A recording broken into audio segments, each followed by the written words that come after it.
চেনা কোনো স্বপ্ন এ তো নয়, যেন আগের মতোই আমায় বিভোর করলো।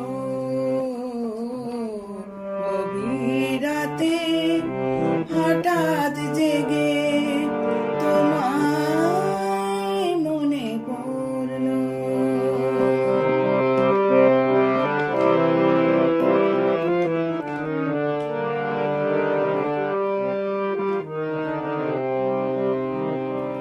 আমি চাঁদের আলোর দিকে তাকিয়েছিলাম, তুমি সামনে এসে দাঁড়ালে যখন, অবাক চোখে শুধু চেয়ে থাকলাম, যেন বৃষ্টি শেষে আবার আকাশে রং ঝরল।